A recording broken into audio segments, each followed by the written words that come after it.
बिस्मिल्लाहिर्रहमानिर्रहीम। स्टूडेंट्स, हम chapter number 10 में दो लॉन्ग क्वेश्चन कंप्लीट कर चुके हैं, सिंपल माइक्रोस्कोप और कंपाउंड माइक्रोस्कोप। उससे नेक्स्ट आज के इस वीडियो में हमारे पास इसी चैप्टर का एक और इम्पोर्टेंट लॉन्ग क्वेश्चन है, जिस टॉपिक का नेम है जी एस्ट्रोनॉमिकल टेलीस्कोप। अब स्टूडेंट्स, सबसे पहले देखते हैं कि टेलीस्कोप क्या है। टेली वर्ड यूज़ होता है लॉन्ग डिस्टेंस के लिए और स्कोप का वर्ड यूज़ होता है किसी चीज़ को देखने के लिए।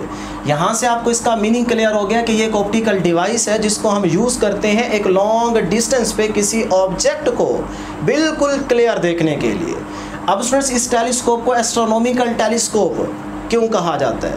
याद रखिएगा, जब इस टेलीस्कोप को पहली दफ़ा बनाया गया तब सिर्फ इसका एक ही मकसद था कि इससे आप बहुत दूर वाले ऑब्जेक्ट्स को बिल्कुल क्लियर देख सके। लेकिन ज़रूरी नहीं है कि इस टेलीस्कोप से आप दूर वाली चीज़ों को ही देख सके, आप इसको यूज़ करके करीब वाली चीज़ों को भी देख सकते हैं। जैसे हमारे पास नेक्स्ट टॉपिक आने वाला है स्पेक्ट्रोमीटर, तो उसमें भी टेलीस्कोप का यूज़ किया गया है करीब से आने वाली लाइट को ऑब्ज़र्व करने के लिए।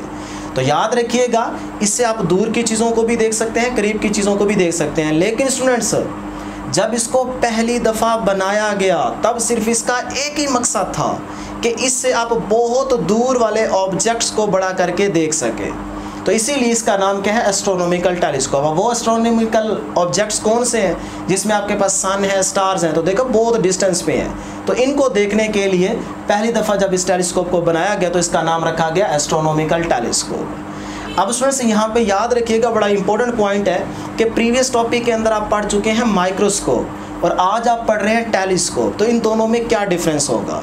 याद रखिएगा, माइक्रोस्कोप से भी आप छोटी चीज़ों को बड़ा करके देख रहे थे और टेलीस्कोप से भी आप चीज़ों को बड़ा करके देख रहे हैं। उसमें भी आप स्मॉल ऑब्जेक्ट्स को बड़ा करके देख रहे थे, इसमें भी आप चीज़ों को बड़ा देख रहे हैं। इसका मतलब ये चीज़ तो सेम हो गई, लेकिन याद रखिएगा दोनों में डिफरेंस है। क्या डिफरेंस है कि माइक्रोस्कोप में आपके जो ऑब्जेक्ट्स थे जिनको आप बड़ा करके देख रहे थे वो ऑब्जेक्ट्स एक्चुअल में छोटे थे, लेकिन माइक्रोस्कोप को यूज़ करके आप उनको बड़ा करके देख रहे थे।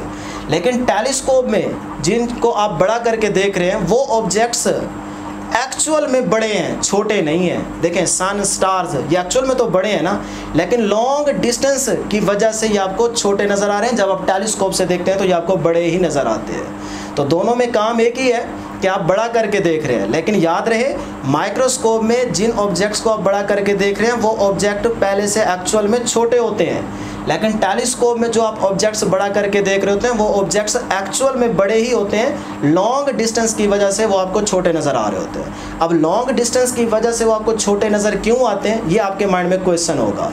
तो आप याद करें, प्रीवियस टॉपिक के अंदर आपको बता चुका हूँ कि ऑब्जेक्ट का जो साइज़ होता है ये डिपेंड करता है विजुअल एंगल पे। अब जाहिर सी बात है कि वहाँ से जो आपको ऑब्जेक्ट बहुत दूर से आप देखना चाह रहे हैं तो वहाँ से आपकी आंख पे जो एंगल बनेगा वो बहुत कम बनेगा। तो इसका मतलब विजुअल एंगल अगर कम होगा, छोटा होगा, तो ऑब्जेक्ट का साइज़ भी आपको छोटा नज़र आएगा। तो डिस्टेंस अगर ज़्यादा होगा तो विजुअल एंगल छोटा बनेगा। तो विजुअल एंगल अगर छोटा बनेगा तो ऑब्जेक्ट का साइज़ भी आपको कम नज़र आएगा, छोटा नज़र आएगा। ठीक हो गया जी। तो शॉर्टकट कहने का मतलब क्या है कि ऑब्जेक्ट का साइज़ डिपेंड करता है विजुअल एंगल पे। अब स्टूडेंट्स, यहाँ पे हम एस्ट्रोनॉमिकल टेलीस्कोप की कुछ टाइप्स को डिस्कस कर लेते हैं, जिसमें हमारे पास 2 टाइप्स हैं, रिफ्लेक्टिंग टेलीस्कोप और रिफ्रैक्टिंग टेलीस्कोप। याद रहे, रिफ्लेक्टिंग टेलीस्कोप में हम मिरर्स का यूज़ करते हैं। अब ये हमारा आज का टॉपिक नहीं है, लेकिन आपकी बुक की साइड इन्फॉर्मेशन में इस तरह से एक डायग्राम दिखाई गई है जिसमें हमने मिरर्स का यूज़ किया हुआ है। तो ये आपके पास क्या है? रिफ्लेक्टिंग टेलीस्कोप है। इसको हम यहाँ पे डिटेल में डिस्कस नहीं करेंगे क्योंकि हमारा टॉपिक है रिफ्रैक्टिंग टेलीस्कोप।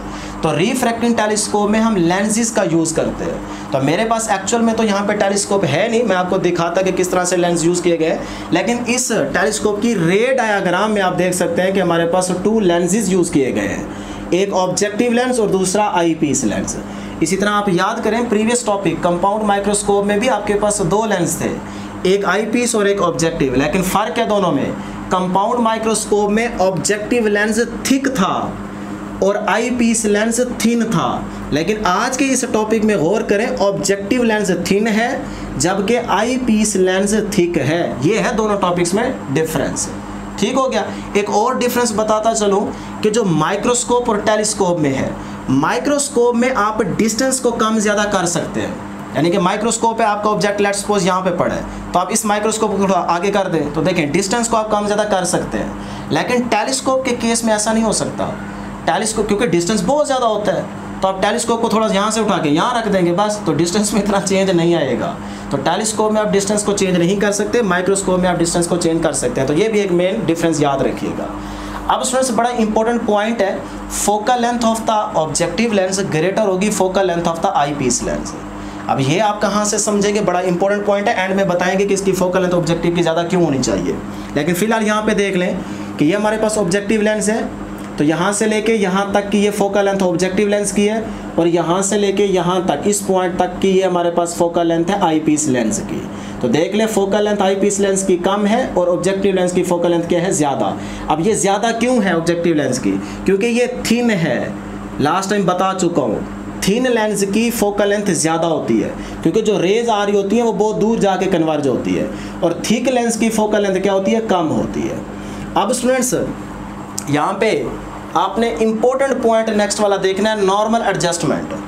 अब ये नॉर्मल एडजस्टमेंट क्या होती है, ये आप टेलीस्कोप की कैसे करते हैं, तो ये बड़ा इंपॉर्टेंट पॉइंट है। तो याद रखिएगा कि जब आप इन लेंसेज को इस तरह से आगे पीछे मूव करें कि इन दोनों लेंसेज का फोकस पॉइंट एक ही पॉइंट पे लाई करें, तो तब इस टेलीस्कोप की आपकी नॉर्मल एडजस्टमेंट हो जाती है। तो नॉर्मल एडजस्टमेंट से क्या मुराद है कि आप लेंसेज को इस तरह से आगे पीछे मूव करें कि इन दोनों का जो फोकस पॉइंट है वो एक ही पॉइंट पे लाई करें। तो हमने इनको इस तरह से प्लेस किया कि इन दोनों का फोकस पॉइंट इस पॉइंट पे लाई कर रहा है, यहाँ से देख सकते हैं, ये आपका फोकस पॉइंट है दोनों लेंसेज का। तो ये आपकी नॉर्मल एडजस्टमेंट कहलाती है। तो नॉर्मल एडजस्टमेंट के अंदर यही हमने यहाँ पे लिखा हुआ है वर्डिंग के अंदर। याद रहे कि अब लेंथ क्या होगी, जब आपकी नॉर्मल एडजस्टमेंट हो जाती है तो इन दोनों लेंसेज के बिटवीन जो लेंथ होगी वो क्या होगी, FO + FE। तो यही चीज़ हमने यहाँ पे मेंशन कर दी है। आपकी बुक इसी चीज़ को लास्ट पैराग्राफ के अंदर मेंशन करेगी, लेकिन आपने इसको स्टार्ट में ही मेंशन कर देना है। अब उससे नेक्स्ट हमारे पास बड़ा इंपॉर्टेंट पॉइंट है जी, पोजीशन ऑफ ऑब्जेक्ट। ऑब्जेक्ट की पोजीशन कहाँ पे होगी, तो ये रेस कहाँ से आ रही हैं, इन्फिनिटी से। आप सन ले लें या स्टार्स ले लें, ठीक है जी। तो इसका मतलब ऑब्जेक्ट हमारा कहाँ पे प्लेस है, इन्फिनिटी पे। तो जब इन्फिनिटी से रेज आएंगी तो लॉन्ग डिस्टेंस की वजह से वो रेस क्या हो जाएंगी, पैरेलल। तो यहाँ पैरेलल से आप अंदाज़ा लगा सकते हैं कि हमारा ऑब्जेक्ट इन्फिनिटी पे होगा। तो अब मैंने आपको लेक्चर 2 में एक टेबल करवाया था, उस टेबल में ये पॉइंट आपको बताया था कि जब आपका ऑब्जेक्ट इन्फिनिटी पे हो तो इमेज कहाँ पे बनता है, शाबाश बताएं। अगर ऑब्जेक्ट इन्फिनिटी पे हो तो इमेज कहाँ पे बनता है, फोकस पे। और अगर ऑब्जेक्ट फोकस पे हो तो इमेज कहाँ बनेगा, इन्फिनिटी पे। तो ये दोनों पॉइंट्स आपने टेबल में तैयार किए होंगे। तो आज का यही हमारा पॉइंट है कि ऑब्जेक्ट इन्फिनिटी पे है, तो इसका मतलब इमेज जो है वो हमेशा फोकस पे बनेगा। तो आप यहाँ पे देख सकते हैं ये हमारे पास पैरेलल रेज आ रही है, इस लेंस में से पास होने के बाद वो इस पॉइंट पे कन्वर्ज हो रही है। तो इसका मतलब यहाँ पे इमेज बनेगा। तो एक लम्हे के लिए इसको भूल जाए, सिर्फ इसी इमेज को गौर से देखें। तो जब ये इमेज बन जाएगा तो अब इस इमेज की नेचर क्या होगी और पोजीशन क्या होगी, इस चीज़ को देखते हैं। तो स्टूडेंट्स यहाँ पे देखिएगा position and nature of the image. तो सबसे पहले देखें, image is formed on the focus of the both lenses. इन दोनों लेंसेज का फोकस पॉइंट यहाँ पे है, तो उसी फोकस पे आप देख रहे हैं कि इमेज बन रहा है। तो ये इमेज की पोजीशन आ गई। अब स्टूडेंट्स इस इमेज की नेचर देखते हैं। तो नेचर में सबसे पहला पॉइंट है रियल। अब ये इमेज क्या है, रियल, क्योंकि इस लेंस से आगे बन रहा है, तो ये इमेज क्या होगा, रियल होगा। सेकंड पॉइंट क्या है जी, इन्वर्टेड। अब इन्वर्टेड क्यों है, रेज ऊपर से आ रही है और इमेज नीचे बन रहा है, तो इसका मतलब इमेज क्या होगा, इन्वर्टेड होगा। थर्ड पॉइंट क्या है, डिमिनिश्ड। अब ये इमेज डिमिनिश्ड क्यों है, स्टूडेंट्स खुद सोचें कि ऑब्जेक्ट हमारा इन्फिनिटी पे है तो उसका साइज तो बहुत बड़ा होगा, और इस बनने वाले इमेज का साइज देखें छोटा है, तो इसका मतलब इमेज क्या होगा, डिमिनिश्ड होगा। तो ये था हमारे पास पहला इमेज जो बना रियल, उसकी हमने यहाँ पे नेचर को डिस्कस किया। अब स्टूडेंट्स इससे आगे जब हम एक और लेंस प्लेस करेंगे तो फिर हमने देखा कि ये रेज इसमें से पास होके इस तरह से आगे वाली डायरेक्शन में मूव कर रही हैं। अब यहाँ से अंदाज़ा लगाएं कि ये रेज क्या आगे कहीं पे मिल सकती हैं, बिल्कुल भी नहीं मिल सकती, क्योंकि आहिस्ता आहिस्ता क्या होती जा रही है, डाइवर्ज होती जा रही है। अब स्टूडेंट्स ये तो कंफर्म हो गया कि ये कहीं आगे जाके नहीं मिल सकती रियल में। लेकिन अगर मैं इनको पीछे की तरफ ड्रॉ करूँ, कंसीडर कर रहा हूँ, अगर हम इनको पीछे की तरफ लेके आए तो हमें कहीं ना कहीं ये फील होने लग गया है कि ये कहीं आगे बहुत दूर जाके मिलेंगी ज़रूर। तो हम यहाँ पे लेट कर लेते हैं कि ये पीछे वाली जो रेज आ रही है ये इन्फिनिटी पे जाके मिलेंगी, तो वहाँ पे एक और इमेज बनेगा। अब स्टूडेंट्स इन्फिनिटी पे इमेज क्यों बना? इस लेंस के हिसाब से, क्योंकि उस इमेज फाइनल इमेज के लिए ये आपका ऑब्जेक्ट है। अब ऑब्जेक्ट कहाँ पे रखा हुआ है देखें, फोकस पे। तो आपको टेबल में पॉइंट करवा चुका हूँ कि जब ऑब्जेक्ट फोकस पे हो तो इमेज इन्फिनिटी पे बनता है। तो देखें इस लेंस के लिए मतलब आई पीस लेंस के लिए ये क्या है, ऑब्जेक्ट। ऑब्जेक्ट तो ऑब्जेक्ट कहाँ पे पड़ा है, फोकस पे। तो इमेज कहाँ बनेगा, इन्फिनिटी पे। अब वो इमेज जो बनेगा इन्फिनिटी पे वो क्या होगा, उसकी नेचर क्या होगी, इस चीज़ को डिस्कस करते हैं। तो पहले नंबर पे आ गई फाइनल इमेज की पोजीशन। तो final image is formed at infinity. तो ये कंफर्म हो गया कि फाइनल इमेज इन्फिनिटी पे बनेगा। क्यों? क्योंकि ये इस टाइम ऑब्जेक्ट कंसीडर किया जा रहा है, तो ऑब्जेक्ट फोकस पे पड़ा है, इसलिए फाइनल इमेज इन्फिनिटी पे होगा और आपकी इस आंख को जो इमेज फील होगा वो इन्फिनिटी पे होगा और वो आपको बड़ा होके दिखाई देगा। तो ये थी इसमें हमारे पास रे डायग्राम। तो इसीलिए हमने यहाँ पे फाइनल इमेज की लोकेशन देखी, वो इन्फिनिटी पे है। और इमेज होगा कैसे, इनलार्ज होगा, मैग्नीफाइड हो रहा होगा, क्योंकि देखें ऑब्जेक्ट का साइज छोटा है, जो इन्फिनिटी पे इमेज बनेगा वो बहुत बड़ा बनेगा और आपकी आंख को फील होगा। तो इसीलिए इमेज क्या होगा फाइनल, मैग्नीफाइड या इनलार्ज्ड। सेकंड पॉइंट क्या है, इन्वर्टेड। अब इन्वर्टेड क्यों होगा, रियल में तो रेज ऊपर जा रही है ना, लेकिन इमेज बन रहा है नीचे, तो क्या हो गया, इन्वर्टेड। थर्ड पॉइंट क्या है, विर्चुअल। रियल में तो ये रेज आगे जाके नहीं मिल रही ना, इनको हम पीछे लेके हैं तभी मिली है, तो इसका मतलब इमेज क्या होगा, विर्चुअल होगा। तो ये थी स्टूडेंट्स हमारे पास टेलीस्कोप की रे डायग्राम, जिसके अंदर हमने उसको इंपॉर्टेंट पॉइंट्स को डिस्कस किया और वो सारे पॉइंट्स यहाँ पे मेंशन कर दिए। अब स्टूडेंट्स हम इस एस्ट्रोनॉमिकल टेलीस्कोप की मैथमेटिकल डेरिवेशन स्टार्ट करते हैं, जिसमें हमने मैग्नीफाइंग पावर या मैग्निफिकेशन का फार्मूला ड्राइव करना है। तो सबसे पहले हम जनरल रिलेशन जानते हैं कि मैग्निफिकेशन या एंगुलर मैग्निफिकेशन क्या होती है जी, बीटा ओवर अल्फा। तो इसे हमने नाम दे दिया इक्वेशन 1 का। अब स्टूडेंट्स इस इक्वेशन के अंदर बीटा क्या है, अल्फा क्या है, इस चीज़ को समझिएगा। अब बीटा हमारे पास कौन सा एंगल है जी, यहाँ पे ये वाला एंगल है। अब ये हम पहले भी आपको टॉपिक्स के अंदर बता चुके हैं बड़ी डिटेल में, लेकिन फिर से एक दफ़ा बता देता हूँ कि आपकी आँख इस लेंस का सहारा लेते हुए जब ऑब्जेक्ट को देखेगी तो उसको ऑब्जेक्ट नज़र नहीं आएगा बल्कि इमेज नज़र आएगा। तो अब देखें यहाँ पे हमारे पास ये लेंस यूज़ किया जा रहा है ना, तो जब भी आप ऑप्टिकल इंस्ट्रूमेंट यूज़ करें तो आँख को हमेशा इमेज नज़र आता है। तो उस टाइम इमेज का आँख पे बनने वाला एंगल जो होता है वो क्या होता है, बीटा। इसी तरह से अल्फा कौन सा एंगल होता है कि आप इस लेंस को हटा लें, ये आँख डायरेक्ट इस ऑब्जेक्ट को देखे। एक्चुअल में तो ये इमेज ये इस लेंस के हिसाब से, लेकिन इसके हिसाब से ये क्या है, ऑब्जेक्ट। तो अगर ये आँख इस लेंस को हटा लें और ये आँख डायरेक्ट इस ऑब्जेक्ट को देखे तो फिर इस ऑब्जेक्ट का आँख पे बनने वाला एंगल क्या होता है, अल्फा। ये मैं आपको प्रीवियस टॉपिक के अंदर डायग्राम बना के समझा चुका हूँ, ठीक है जी, लेकिन फिर से आपको बता दी है। तो ये हमारे पास बीटा और अल्फा का एंगल आ गया। अब स्टूडेंट्स ये बीटा कैसे आएगा, अल्फा कैसे आएगा, इसको हम यहाँ से कैलकुलेट करते हैं। लेकिन स्टूडेंट्स अक्सर स्टूडेंट्स ये सोच रहे होंगे कि ये अल्फा एंगल अगर इस लेंस को हटा लें तो ये आंख डायरेक्ट इस ऑब्जेक्ट के साथ बनाएगी, तो यहाँ कहीं होना चाहिए था अल्फा, सर ने तो यहाँ बनाया हुआ अल्फा। स्टूडेंट्स गौर कीजिएगा, एक्चुअल में यहाँ से भी तो रेज आ रही है ना बहुत सारी, हमने सिर्फ 3 को लिया हुआ है। अब यहाँ से जो लेट करें रेज आएगी वो सीधी कहाँ जाएगी, देखें आँख पे। फिर यहाँ से एक रे आई ऊपर से, वो सीधी आँख पे जाएगी, तो इसका मतलब वो रे डायरेक्ट आँख के साथ एंगल बना रही है, वो एंगल अल्फा है। लेकिन उसी रे को अगर गौर से देखें तो वो रे इन रेज के साथ पैरेलल होगी ना, तो चाहे एंगल उसका लें चाहे एंगल यहाँ पे लें, बात तो एक ही है। तो मैंने आपकी आसानी के लिए ताकि आपको नज़र आए यहाँ पे एंगल ले लिया। अब क्रॉस की डायग्राम आ गई है, तो अगर ये एंगल अल्फा है तो फिर ये भी एंगल अल्फा होगा। तो यहाँ पे आपने अब गौर करना है कि ये जो आपके पास ट्राइंगल है, यहाँ से आपको अल्फा मिलेगा, ये triangle A dash B dash और ये ऑप्टिकल सेंटर। ये जो ट्राइंगल है ना स्टूडेंट्स, गौर से देख लें, इस ट्राइंगल को मैं बाहर निकालने लगा हूँ, तो ये वाली ट्राइंगल ये बाहर निकल आई है, ये वाली ओ ए डैश बी डैश ये बाहर निकल आई। यहाँ से लेके यहाँ तक का डिस्टेंस क्या है, फोकल लेंथ एफ ओ, ये आ गई एफ ओ। एंगल क्या बन रहा है, अल्फा। ये पॉइंट ऑप्टिकल सेंटर और ये क्या है, B dash A dash, B dash A dash. तो ये ट्राइंगल बाहर आ गई। इस ट्राइंगल से आपने tan अल्फा की वैल्यू कैलकुलेट कर लेनी है। tan अल्फा किसके इक्वल होगा, परपेंडिकुलर ओवर बेस परपेंडिकुलर क्या है ए डैश बी डैश, तो ए डैश बी डैश। बेस क्या है एफ ओ, तो ये आ गया एफ ओ।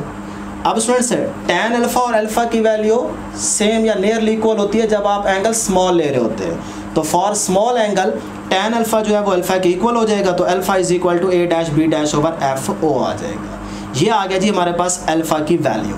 अब स्टूडेंट्स यहाँ पे एक और ट्राइंगल आपके पास बन रही है बीटा के लिए, उसको गौर से देखें। ये मैं बाहर निकालने लगा हूँ, ये ट्राइंगल है, ये वाली O dash A dash B dash. तो ये जो आपको ट्राइंगल नज़र आ रही है इसको आप यहाँ से बाहर निकाल लें, ये आ गई है। अब यहाँ से आपको चाहिए बीटा, तो बीटा को फाइंड आउट करने के लिए पहले tan बीटा कैलकुलेट करें। तो tan beta is equal to perpendicular over base. Perpendicular क्या है इसमें देखें, एंगल के सामने वाला A dash B dash. Base क्या है एफ ई, अब ये एफ ई है बेस, तो ये आपके पास बेस आ गई एफ ई, तो हमने यहाँ पे लिख दिया एफ ई। अब स्मॉल एंगल के लिए tan बीटा बीटा के इक्वल होगा, तो tan beta is equal to beta और beta is equal to A dash B dash over F E, तो ये आपके पास बीटा का रिलेशन आ गया। अब स्टूडेंट्स हम इक्वेशन 1 में चल के बीटा और अल्फा की वैल्यू पुट करेंगे तो हमारे पास मैग्निफिकेशन का फार्मूला बनेगा। तो m is equal to beta की जगह A dash B dash over F E, alpha की जगह A dash B dash over F not या एफ ओ। अब A B dash A dash B dash A dash B dash से cancel, ये वाली चीज़ denominator है ऊपर चली जाएगी और ये वाली नीचे आ जाएगी, तो f, बल्कि ये थोड़ा सा हमने इसको कैसे लिखना है कि ये एफ ओ ऊपर चला जाएगा, और से देख लें ये गलत लिखा हुआ था एफ ओ, क्योंकि ये डिनोमिनेटर में ना ऊपर चली जाएगी चीज़, और ये जो एफ ई है ये नीचे आ जाएगी, तो ये यहाँ पे आ जाएगा एफ ई। ठीक है जी, तो ये हमारे पास यहाँ पे भी इसको चेंज कर लेते हैं एफ ओ, और यहाँ पे क्या आ जाएगी जी एफ ई आ जाएगा। ठीक है, सो तो नहीं रहते, आपको पता चला है कि नहीं? चलें, चल गए तो बहुत अच्छी बात है। तो ये ए डैश बी डैश से कैंसल, ये ऊपर चला जाएगा और ये नीचे आ जाएगा, तो F O over F E बन जाएगा। तो ये हमारे पास मैग्निफिकेशन का रिजल्ट आ गया है। अब स्टूडेंट्स वो बात हम डिस्कस करते हैं जो शुरू में हमने की कि एफ ओ जो है वो ग्रेटर होना चाहिए एफ ई से। क्यों ग्रेटर होना चाहिए एफ ओ, यानी कि ऑब्जेक्टिव लेंथ की फोकल लेंथ ग्रेटर होनी चाहिए, क्योंकि स्टूडेंट्स इस रिलेशन को गौर से देखें। यहाँ से m जो है ये डायरेक्टली प्रोपोर्शनल है focal length of the objective lens. तो फोकल लेंथ ऑब्जेक्टिव लेंस की ग्रेटर होगी तो मैग्निफिकेशन ज़्यादा आएगी ना। तो यही वजह थी जो शुरू में हमने ये बात डिस्कस की कि एफ ओ जो है वो ग्रेटर होना चाहिए एफ ई से। अब आपने यहाँ पे देखा फोकल लेंथ आपने ऑब्जेक्टिव लेंस की ज़्यादा की हुई है, इसीलिए आपके पास मैग्निफिकेशन क्या आएगी, ज़्यादा आएगी, यानी कि जो आपको इमेज नज़र आएगा वो बहुत मैग्नीफाई होकर नज़र आएगा। ठीक हो गया जी। सेकेंडली आपने पॉइंट कौन सा डिस्कस करना है, रिजॉल्विंग पावर ऑफ टेलीस्कोप। अगर आप रिजॉल्विंग पावर बढ़ाना चाहते हैं वो आपके लिए ज़रूरी है बढ़ाना। क्यों स्टूडेंट्स? क्योंकि जब आप इमेज को बड़ा करके देखते हैं तो उसकी माइनर डिटेल्स आपको वाजे नहीं हो पाती, तो उन माइनर डिटेल्स को अचीव करने के लिए आप क्या करते हैं, इस रिजॉल्विंग पावर का यूज़ करते हैं ताकि आपको इमेज बिल्कुल क्लियर नज़र आए, उसका एचडी प्रिंट नज़र आए, यूँ समझ लें। ठीक है, तो रिजॉल्विंग पावर आपको प्रीवियस टॉपिक के अंदर बता चुका हूँ, समझा चुका हूँ। तो उसका फार्मूला क्या था, d ओवर 1.22 लैम्डा। अब देखें डायमीटर के साथ रिजॉल्विंग पावर का रिलेशन क्या है, डायरेक्ट। तो अगर आप डायमीटर इंक्रीज करेंगे, बढ़ाएंगे, तभी आपकी रिजॉल्विंग पावर बढ़ेगी ना। तो इसका मतलब है कि आपको डायमीटर यानी कि अपर्चर जितना आप ज़्यादा बढ़ाएंगे उतनी आपकी रिजॉल्विंग पावर हाई होगी, बेहतर आएगी। तो ये थी स्टूडेंट्स हमारे पास आज की डिस्कशन। मैं उम्मीद करता हूँ कि आपको ज़रूर समझ आई होगी। आज के लिए इतना ही, दुआओं में ज़रूर याद रखिएगा। अल्लाह हाफिज़।